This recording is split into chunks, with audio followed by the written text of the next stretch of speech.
Hello friends, welcome back to Gupta smart classes. आप हम लोग फिजिक्स में इलेक्ट्रिसिटी यूनिट करेंगे। उसमें बेसिक इलेक्ट्रिक चार्ज देखेंगे और क्वांटाइजेशन ऑफ चार्ज और कूलम्स लॉ देखेंगे। ठीक है, तो इलेक्ट्रिक चार्ज क्या होता है? तो इलेक्ट्रिक चार्ज का SI यूनिट क्या होता है? तो कूलम। और चार्ज क्या है? Scalar quantity.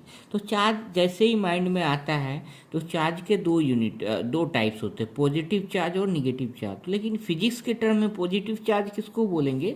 जब एक बॉडी लूजेज इलेक्ट्रॉन को लूज करेगा तो उसे पॉजिटिव चार्ज कहेंगे। और when a body gains electron तो उसे निगेटिव चार्ज करेंगे। या तो भी हम ऐसे कर सकते हैं कि इलेक्ट्रॉन का चार्ज क्या होता है? निगेटिव। तो जैसे ही कोई बॉडी गेन करेगा इलेक्ट्रॉन तो उस पर कौन सा चार्ज आएगा? तो निगेटिव चार्ज होगा। तो ये इस तरह से हम याद कर सकते हैं। अब देखिए, हमने ये भी पढ़ा है, या हमें ये भी पता है कि अट्रैक्शन और रिपल्सन दो टाइप्स होते हैं जो प्रॉपर्टीज ऑफ चार्जेस बोल सकते हैं। तो अट्रैक्शन कब होता है? जब अपोजिट चार्ज हो। जैसे यहाँ निगेटिव है और यहाँ पॉजिटिव, तो इस क्या होगा? अपोजिट चार्ज हो, मतलब अलग अलग चार्ज हो। रिपल्सन कब होगा? जब सेम चार्ज हो, पॉजिटिव चार्ज हो। तो क्या होगा? रिपल्सन होगा, मतलब दूर जाएगी। ठीक है, अब क्वांटाइजेशन ऑफ इलेक्ट्रिक चार्ज पढ़ना है। तो ये क्वांटाइजेशन ये इंपॉर्टेंट हो जाता है कि क्वांटाइजेशन मतलब क्या होता है, कि इसका मतलब क्या है। जो डेफिनेशन है मैं समझा दे रहा हूँ कि कोई भी बॉडी पे जो चार्ज होगा वो इंटीग्रल मल्टीपल में होगा। जैसे Q इक्वल टू Q क्या है? चार्ज है किसी बॉडी पे, तो वो किस फॉर्म में होगा? N इंटू ई। एन इंटू ई। तो एन क्या है? तो एन इंटीजर है। एन क्या है? इंटीजर है। तो इंटीजर का मतलब क्या होता है? इंटीजर का मतलब कि डेसिमल में नहीं होगा। मतलब किसी बॉडी पे डेसिमल में चार्ज नहीं होगा। 4.3 चार्ज नहीं होगा, 3.5 चार्ज नहीं। किसी बॉडी पे 4 चार्ज होगा, 5 चार्ज होगा। तो इंटीजर क्या होता है? 0 प्लस माइनस 1 प्लस माइनस 2, इसको इंटीजर करता है। और ई इक्वल टू क्या होता है? 1.6 इंटू 10⁻⁻19 कूलम। तो क्वांटाइजेशन ऑफ इलेक्ट्रिक चार्ज क्या होगा? कि any charge body can have a charge which is an integral multiple of elementary charge e. तो Q equal to n e. ये हो गया क्वांटाइजेशन ऑफ इलेक्ट्रिक चार्ज। अब हम लोग देखते हैं Coulomb's law. What is Coulomb's law? ये इंपॉर्टेंट हो जाता है। तो देखिए, कूलम्स लॉ में क्या होता है, ये कूलम्स के थ्रू दिया हुआ है कि दो चार्ज है, दो चार्ज है Q1 और Q2। ये पॉजिटिव भी हो सकता है, निगेटिव भी हो सकता है। नहीं, अभी सिंपल हम मान लेते हैं कि दो चार्ज है। ठीक है, दोनों के बीच डिस्टेंस क्या है? सॉरी, दो चार्ज है कूलम्स लॉ में, दो चार्ज है Q1 एंड Q2। दोनों के बीच डिस्टेंस क्या है? तो R है। तो दो चार्ज Q1 और Q2 के बीच डिस्टेंस क्या है? R है। तो अकॉर्डिंग टू कूलम्स लॉ आपको इसी तरह से लिखना है कि द फोर्स ऑफ अट्रैक्शन और repulsion between two stationary charges. ये भी बताना है कि ये स्टेशनरी है, मूविंग नहीं है। टू स्टेशनरी चार्जेस, पहला पॉइंट। इसी तरह से आपको एग्जाम में लिखना है, force is directly proportional to product of the magnitude of the two charges. तो फोर्स क्या होगा? Directly proportional. दो चार्ज क्या है? Q1 and Q2। तो फोर्स डायरेक्टली प्रोपोर्शनल टू किसका होगा? Q1 एंड Q2 का। तो पहला बात, डायरेक्टली प्रोपोर्शनल क्या होता है? तो डायरेक्टली प्रोपोर्शनल का मतलब क्या होता है कि अगर ये क्वांटिटी इंक्रीज करेगी, बढ़ेगी, तो ये भी क्वांटिटी इंक्रीज करेगी। जैसे देखिए, क्या बता रहा है? जैसे फोर्स जो है, जैसे डायरेक्टली प्रोपोर्शनल होगा Q1 एंड Q2 का। मतलब सपोज यहाँ पे +2 कूलम एक चार्ज है और यहाँ पे भी -2 कूलम चार्ज है, तो दोनों के बीच अट्रैक्शन होगा। तो ये बोल रहा है कि फोर्स, अगर चार्ज की वैल्यू बढ़ेगी तो फोर्स भी बढ़ेगा। तो देखिए, यहाँ अगर हम 4 कूलम कर दें और यहाँ -4 कूलम कर दें, इसके बीच अट्रैक्शन क्या होगा? बढ़ जाएगा। तो वही बोल रहा है कि force is directly proportional to product of the charge. अगर चार्ज बढ़ेगा तो फोर्स भी बढ़ेगा। दूसरा पॉइंट क्या बोल रहा है? Force is inversely proportional to the square of distance between them. Inversely proportional किसका होगा? Square of the distance between them. तो डिस्टेंस बिटवीन देम क्या है? Q1 एंड Q2 के बीच डिस्टेंस क्या है? R। तो इनवर्सली मतलब उल्टा। तो force is inversely proportional to 1/r²। तो इसका मतलब क्या होगा कि R बढ़ेगा तो फोर्स घटेगा। मतलब अगर डिस्टेंस बढ़ेगा तो फोर्स घटेगा। तो आप ऐसे भी देख सकते हैं। देखिए, दो पॉइंट है, अगर +2 है, -2 है, ठीक है। अगर इसके बीच में अट्रैक्शन नज़दीक होगा तो ज़्यादा होगा, दूर जाएगा तो क्या होगा, कम होगा। तो वही बोल रहा है कि डिस्टेंस बढ़ेगा तो फोर्स क्या हो जाएगा, कम हो जाएगा। तो ये क्या हो गया, इक्वेशन नंबर 1 हुआ ये, और ये हुआ इक्वेशन नंबर 2। तो अब हम लिख सकते हैं from equation 1 and 2 force is directly proportional to Q1 Q2 by R square. इस दोनों इक्वेशन को क्या किया, कंबाइन कर दी। फिर क्या करना है, प्रोपोर्शनैलिटी हटाना है, तो क्या होगा, के रख देते। तो के क्या हो गया, प्रोपोर्शनैलिटी कांस्टेंट। तो एफ इक्वल टू के Q1 Q2 by R square. अब के की वैल्यू कैलकुलेट की गई है कि के की वैल्यू 1/4 पाई एप्सिलॉन नोट होता है। साइंटिस्ट ने निकाला, इसके ज़्यादा डिटेल में नहीं जाना, बस ये होता है। तो के की वैल्यू 1/4 पाई एप्सिलॉन नोट क्या है, एप्सिलॉन नोट इसको क्या बोलते हैं, epsilon note is a constant call permittivity of free space, permittivity of free space. तो के इक्वल टू क्या होता है, के की वैल्यू जब कैलकुलेट की गई तो ये क्या होता है 9 × 10⁻⁹, फिर इसका यूनिट लिखा गया है। देखिए अब ये पार्ट इम्पोर्टेंट हो जाता है एमसीक्यू पार्ट से कि इसका यूनिट क्या होगा के का, ये इम्पोर्टेंट। तो कैसे निकालेंगे इस ये के का यूनिट, देखिए हम पहले भी देखे हैं कि हमें यूनिट याद नहीं करना है, फॉर्मूला से निकालना है। के का यूनिट क्या हो जाएगा, के इक्वल टू क्या हो जाएगा, force R square divided by Q1 Q2। तो फोर्स का यूनिट क्या होता है, न्यूटन। आर क्या होता है, डिस्टेंस है, तो डिस्टेंस का यूनिट क्या होगा, मीटर। तो ये क्या आ जाएगा, newton metre square divided by क्या हो जाएगा, क्यू का यूनिट, चार्ज का यूनिट क्या होता है, देखे थे कूलम। तो कूलम इंटू कूलम क्या हो जाएगा, कूलम स्क्वायर। तो न्यूटन मीटर स्क्वायर पर कूलम स्क्वायर हो जाएगा के का यूनिट। तो ये सिंपल सा कूलम्स लॉ। कूलम्स लॉ इस तरह से याद रखना, F equal to 1/4 pi epsilon nought Q1 Q2 by R square. अब ये फोर्स कब होता है, जब there is a vacuum between the charge, मतलब दोनों के बीच कोई मीडियम ना हो, वैक्यूम हो। तो ये उस केस में ये वैलिड है, फोर्स इक्वल। तो आप बोलोगे सर जब मीडियम होगा तब क्या होगा, तो उसके लिए हम अलग से डिराइव करते हैं, ठीक है। तो इफेक्ट ऑफ मीडियम, तो मीडियम क्या होगा, मीडियम मतलब कोई भी आप मीडियम रख दो, वाटर कुछ भी, कोई भी मीडियम रख दो। तो Q1 Q2 के बीच डिस्टेंस क्या आर, और एक सपोज कोई मीडियम रख दिए, उसको हम बोलते हैं एप्सिलॉन आर, ठीक है।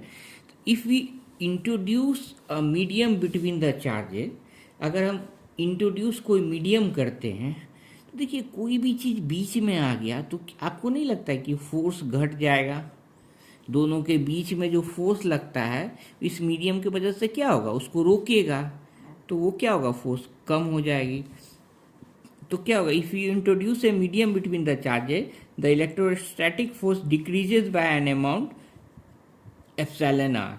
तो डिक्रीज कर जाता है, क्या हो जाता है, डिक्रीज हो जाता है, which is called relative permittivity और डाइलेक्ट्रिक कांस्टेंट। ये इंपॉर्टेंट है, इसी को क्या बोलते हैं, डाइलेक्ट्रिक कांस्टेंट। तो यहाँ से क्या एक एमसीक्यू भी बन सकता है कि अगर डाइलेक्ट्रिक मीडियम से कूलम फोर्स ऑफ अट्रैक्शन बढ़ेगा कि घटेगा, तो घटेगा। जब भी मीडियम इंट्रोड्यूस होगा तो इफेक्टिव फोर्स है वो घट जाएगा।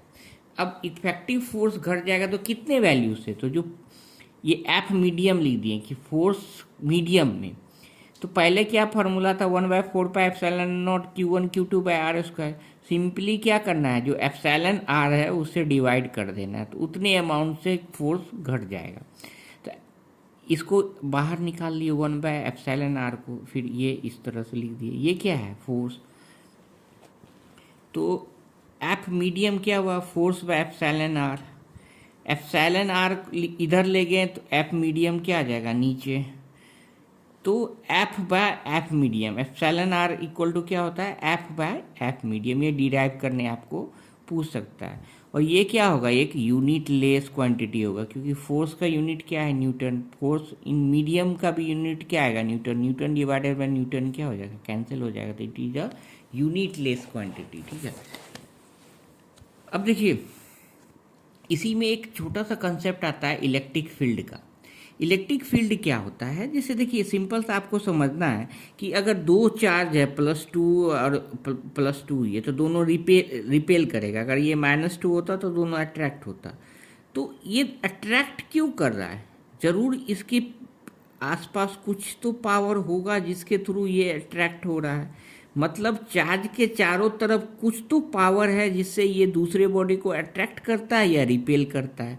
तो उस पावर को हम डॉट से यहाँ रिप्रेजेंट करते हैं। वो जो पावर चार्ज गेन करता है उसे हम क्या बोलते हैं? इलेक्ट्रिक फील्ड बोलते हैं। तो देखिए, the dots around the positive charge indicates the presence of electric field. तो इलेक्ट्रिक फील्ड क्या हो गया? जो पावर मतलब पावर चार्ज के पास है वो उसका इलेक्ट्रिक फील्ड है। जैसे the space surrounding on electric charge के चारों तरफ जो स्पेस क्रिएट हो रहा है, which another charge experiences a force of attraction और repulsion is called the electric field of charge. जैसे इसके ये +2 था, ये -2 था, तो इसके ये दोनों अट्रैक्शन हो रहा है। तो अट्रैक्शन होता है तो इसके चारों तरफ कुछ तो एक इलेक्ट्रिक फील्ड है और इसके चारों तरफ भी इलेक्ट्रिक फील्ड है। तो बट ये इस इलेक्ट्रिक फील्ड को ये वाला चार्ज क्या कर रहा है? फील कर रहा है, ठीक है, जिसके थ्रू क्या हो रहा है? अट्रैक्शन हो रहा है। तो वही चीज़ है, the space surrounding on electric charge के चारों तरफ जो स्पेस क्रिएट हो रहा है, in which another charge experiences a force of attraction और repulsion is called electric field of charge. अब density of electric field is directly proportional to electric field. मतलब ये बोल जा रहा है कि इसके चारों तरफ मतलब इसके नज़दीक जितना रहेगा उतना ज़्यादा इलेक्ट्रिक फील्ड होगा। सिंपल सा है। अब इसी में आता है इंटेंसिटी, मतलब इलेक्ट्रिक फील्ड कितना पावरफुल है उसको कैसे डिफाइन करते हैं। इसमें सिर्फ डेफिनेशन याद रखना है कि force experience per unit charge is called electric field intensity. तो E इक्वल टू क्या होता है? पर यूनिट आ गया। पर यूनिट मतलब डिवाइड करना है फोर्स पर यूनिट चार्ज। जैसे पावर होता था ना, जिस सेम वे पावर इक्वल, तो same way electric field intensity का मतलब क्या हो गया कि इलेक्ट्रिक फील्ड के पास कितना पावर है, इलेक्ट्रिक फील्ड कितना पावरफुल है। तो force experiences per unit charge is electric field intensity. तो इक्वल टू क्या हो जाएगा? F/Q0। तो इसका यूनिट क्या हो जाएगा? तो F का यूनिट न्यूटन और Q का कूलम, ठीक है। अब देखिए सेम ये क्वेश्चन DD सेट का ही है।